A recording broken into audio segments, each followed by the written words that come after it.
সরকার আমাদেরই সরকার, যে সরকার আমাদের ভাইয়ের রক্তে রঞ্জিত হয়ে যেই রক্তের উপর দাঁড়িয়ে আমাদের সরকার সংগঠিত হয়েছে, সেই সরকার আমাদের এই জুলাই গণহত্যার বিচারের লেশমাত্র করে যেতে পারেনি।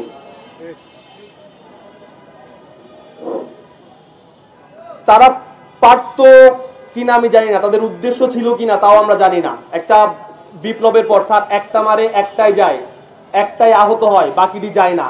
এরকম একটা রক্তক্ষয়ী বিপ্লবের পর এমন একটি সরকার আসলো, তারা একটা আওয়ামী লীগের দোসরকে ধরার জন্য ন্যূনতম তদন্ত তারা করতে পারে না। ইন্টারিম সরকার একটা ভয়ঙ্কর উদাহরণ তৈরি করে দিয়ে গেছে, সেটা হচ্ছে বাংলাদেশে গণহত্যার বিচার হয় না। এদেশে হাজার হাজার মানুষ মেরে মানুষ সেফ একদিক পেয়ে যায়, মুক্ত বাতাসে ঘুরে বেড়ায়। অর্থাৎ ভবিষ্যতে কেউ যদি কখনো গণহত্যা চালাতে চায় সে পারবে, কেউ যদি হাজার হাজার মানুষ হাজার হাজার মায়ের বুক খালি করে দিতে চায় সে পারবে, কারণ বাংলাদেশে তো গণহত্যার বিচার হয় না। আমরা জানি এই সংবাদ সম্মেলন হয়তো বড় বড় রাজনৈতিক শক্তিগুলোকে কিংবা ছাত্র সংগঠনগুলোর দৃষ্টি আকর্ষণ করবে না। সবাই এখন জাতীয় ইলেকশন এবং জাতীয় সংসদ নির্বাচন এবং সবাই ডাকসু নির্বাচন নিয়ে ব্যস্ত। তাদের উদ্দেশ্যে আমি বলতে চাই, যেই ডাকসু, যেই জাতীয় নির্বাচনের কথা তারা আজ বলছে, যেটা নিয়ে আজকে ডিবেট করছে, সেই জুলাই গণহত্যার উপর দাঁড়িয়ে, যে জুলাইয়ের উপর দাঁড়িয়ে সেই জুলাই গণহত্যার জন্য তারা যদি এই ডাকসু ইলেকশনের 1% ডেডিকেশন দেখাতো, এই জুলাই গণহত্যার বিচার আর কিছুটা হলো অগ্রসর হতো। আসলে তাদের তো কোনো কিছুই না। সেই মাহবুজ, আমরা হাসান রুবাইদের সেই কবিতাটা স্মরণ করতে চাই, তোমরা তো যাইবা বলে খুনি হাসিনার ইতিহাস, সেই মায়ের রাখবো মনে যে ছুঁইতে পোলার লাশ। যেই ছেলেটা নারায়ণগঞ্জে, যে ছেলেটা দু চোখ হারাইছে, যে মাকে দেখতে চায় কিন্তু দেখতে পারে না, সে ফুলের ছবি তুলতে পছন্দ করতো, সে আর দুই চোখে ফুল দেখতে পারে না, মাকে দেখতে চায়, মাকে দেখতে পারে না। সেই ছেলেটা জানে আওয়ামী লীগ তাদের সাথে কি করছে। কিন্তু আমাদের রাজনৈতিক দলগুলোর, আমাদের এই ছাত্র সংগঠনগুলোর সেই বিবেকবোধ হয়তো বা জাগ্রত হয় নাই, যাদের কারণে তারা আজ মুক্ত হয়েছে, যাদের কারণে তারাই যে মুক্ত বাংলাদেশের রাজনীতি করছে, তাদের কণ্ঠে জুলাই গণহত্যা নিয়ে কোনো কথা নাই।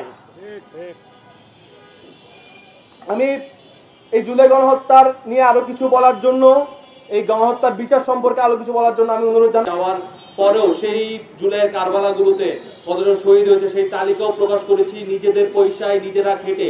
এই পুরো তালিকাটা করতে কয়েকটা মানুষের অগ্রগণী ভূমিকা রয়েছে, তারা দিনরাত পরিশ্রম করে এই তালিকাটা নির্মাণ করেছে। আমি তাদের নামগুলো একটু বলতে চাই।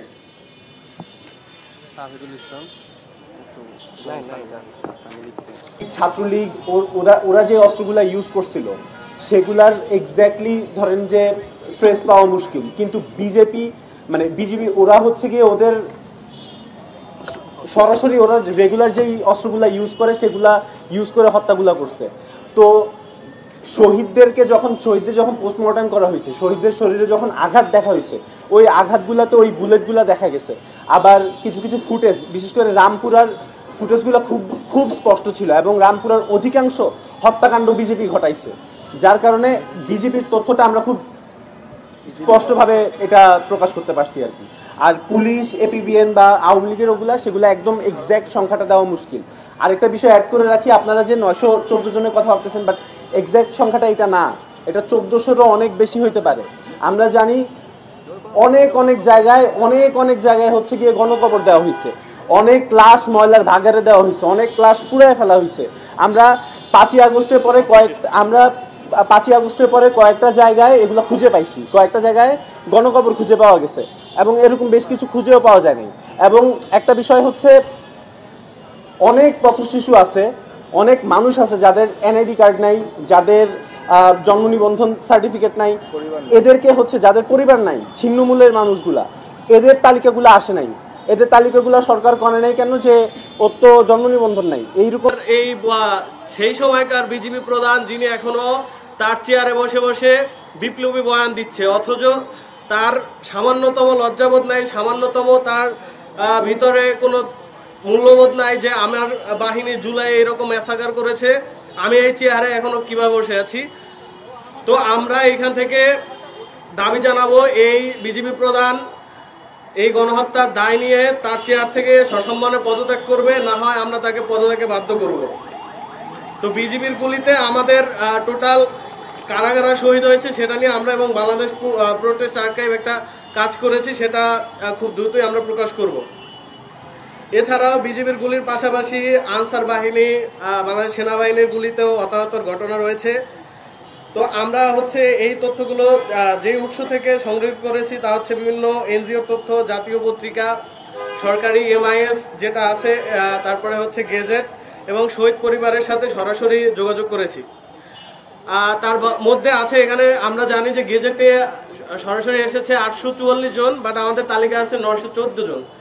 তো এর মধ্যে যারা নন ভেরিফাইড আছে তাদের আমরা প্রায় 3 থেকে 4টি ধাপে ভেরিফাই করেছি, এবং তাদের মধ্যে যেমন রয়েছে উত্তরার শহীদ আব্দুর রউফ, শহীদ গাজীপুরের শহীদ হৃদয়, যাকে দেখা যায় 4-5 জন পুলিশ ঘিরে গুলি করেছে, সেই শহীদও তালিকা আসে নাই। শহীদ আব্দুর রউফ, যিনি আমাদের উত্তরার অনেকের সাক্ষী হয়েছে, যার শহীদ মৃত্যুর সাক্ষী ছিল, সেই শহীদ আব্দুর রউফ তালিকা আসে নাই। এরকম অনেক শহীদ আছে যারা তালিকা আসে নাই, এবং সরকারি বাহিনী বা হচ্ছে আওয়ামী লীগের গুলিতে শহীদ হয়েছে। আমরা তাদেরকে বিবেচনা করে আমাদের তালিকায় নিয়েছি, এবং আমরা এখন পর্যন্ত সরকারি এমআইএসে প্রায় 700 জনের মতো পেন্ডিং আছে, যেটা হলো সরকার এখনও কমপ্লিট করতে পারেন। আমরা সেটা নিয়েও কাজ করছি। আশা করি এই 1400 শহীদের তালিকা আমরা একটা সময়ের মধ্যে এই তালিকা পূর্ণাঙ্গ আকারে যেরকম করে ডিটেইলড আকারে প্রকাশ করেছি সেটাও করব। আর এখানে হচ্ছে আমাদের তালিকাটা আমরা জাস্ট নাম, পিতার নাম, তারপরে হচ্ছে শহীদ হওয়ার স্থান, শহীদ হওয়ার তারিখটা উল্লেখ করেছি। আর আমাদের ফুল হচ্ছে তাদের ফোন নাম্বার, তাদের ঠিকানা, এগুলো যদি আপনাদের প্রয়োজন হয় আমরা আপনাদেরকে একটা শিটের লিঙ্ক দিব, এবং সেটাতে আপনাদের অ্যাক্সেস দেওয়া থাকবে। আপনারা সেখান থেকে সকল ধরনের ডাটা দেখতে পাবেন। সদস্য হত্যার সাথে জড়িত ছিল এবং সবকিছুই প্রমাণিত, সবকিছুর ভিডিও ফুটেজ আছে, ছবি আছে। তারপরেও আপনারা জানেন মাত্র হাতে গোনা কয়েকজন এই গত 1 বছরে অ্যারেস্ট হয়েছে। এদের মধ্যে বড় একটা সংখ্যক আমরা জানি তারা এখনো শপথে বহাল আছে, তারা তাদের ডিউটি করে যাচ্ছে, এবং কিছু কিছু ক্ষেত্রে অনেকে প্রমোশনও হয়েছে। আপনারা কিভাবে আশা করেন এরকম ক্রিমিনাল, এরকম গণহত্যাকারী বাহিনী তারা কিভাবে দেশের আইন শৃঙ্খলা রক্ষা করবে? এবং এর ফলশ্রুতিতে আমরা দেখতে পাচ্ছি দেশের আইন শৃঙ্খলার অবস্থার অবনতি। যেই রক্তের উপর এই ইন্টিরিম ক্ষমতায় আসছে, সেই ইন্টিরিম বিচার করতে ব্যর্থ। এতগুলো মা, এতগুলো বাবা তাদের সন্তান হারায় পথে বসছে, তাদের সেটা নিয়ে কোনো মাথা ব্যথা নাই। রাজনৈতিক দলগুলা যারা এখন মুক্তভাবে তাদের রাজনীতি করতে পারতেছে, যারা বড় বড় মিছিল, মিটিং, সমাবেশ করতেছে, দিন রাত ইলেকশনের জন্য গলা ফাটায় চিল্লাইতেছে, যেই শহীদদের রক্তের জন্য তারা এই সুযোগটা পাইছে, তাদের বিচার নিয়ে তাদের কোনো কথা নাই।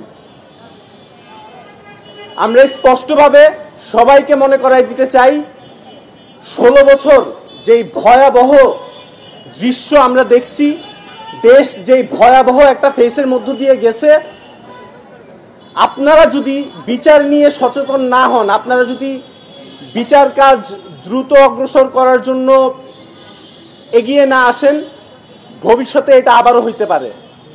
এবং এই ছাত্ররা বারবার রক্ত দিতে আগাবে না। আলটিমেটলি দেশ এক অন্ধকারের দিকে চলে যাবে আবার। এই জন্য দেশের ভবিষ্যতের কথা চিন্তা করে এই গণহত্যাকারীদের বিচার হোক, সেটা আমাদের দাবি, এবং এই বিচার যত দ্রুত সম্ভব যাতে বাস্তবায়ন হয়। ধন্যবাদ। সময় যারা মারা গেছে তারা আছে, তার মধ্যে এবং হলো একজন আছে সে স্ট্রোক করে মারা গেছে, সে 8 তারিখে।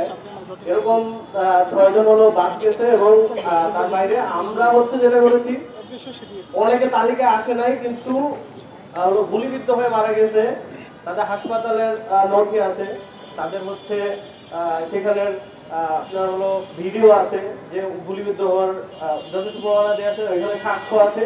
জাস্ট হলো কিছু কাগজপত্রের কারণে, যেমন ফ্যামিলির কিছু অনেকের থাকে কাগজপত্রের প্রবলেম থাকে, যেসব কাগজপত্রের প্রবলেমের কারণে ওনারা এখনো তালিকায় আসে নাই। তো এরকম মানুষগুলোকে আমরা কনসিডার করেছি যেহেতু তাদেরকে সর্বোচ্চ প্রমাণ আছে, সাক্ষী আছে এবং হলো ভিডিও প্রমাণ আদি আছে তার ভিত্তিতে। আর দ্বিতীয় যেটা প্রশ্ন করেছেন অন্যান্য বাহিনীর গুলিতে কত হতাহত হয়েছে, সেটার এক্সাক্ট কাজটা করা হয় নাই। এটার কারণ হলো আপনার পুলিশ বাহিনী এবং এফপি বাহিনীর গুলিতে সর্বোচ্চ হচ্ছে সেটার সংখ্যা 400-র কাছাকাছি, 400-র উপরে হবে। আর এটা আমরা একটা আনুমানিক সংখ্যা তৈরি করেছি, একটু এক্সাক্ট এটা নিয়ে এখনো কাজ করা হয় নাই। তবে বিজিবিটা নিয়ে স্পেসিফিক আমরা কাজ করতেছি, যেটা হলো ওইখানের প্রত্যেকটা শহীদের সাথে আমরা কথা বলেছি, তাদের আশেপাশে কে ছিল, তাদের বন্ধু বান্ধব, ফ্যামিলি এবং তাদের ভিডিও এভিডেন্স এবং ওই সময় ওইখানে ডাটা, ওইখানে ডিউটিতে কে ছিল, তাদের ওই টোটাল আমরা তথ্য সংগ্রহ করে সেটা নিশ্চিত হয়েছে যে বিজিবি পুলিশকে হতাহত হয়েছে। এবং বিশেষ করে আপনার হলো যে নরসিংদীর যে 5 জন শহীদ হয়েছে, তো আওয়ামী লীগ সন্ত্রাসীদের গুলিতে শহীদ হয়েছে, বাকি হচ্ছে আপনার 70 হলো পুলিশ এপিবিএন এদের গুলিতে শহীদ হয়েছে। তো আমরা এইগুলো হচ্ছে বাংলাদেশের সবগুলো জায়গাগুলো আমরা আস্তে আস্তে করবো। আপাতত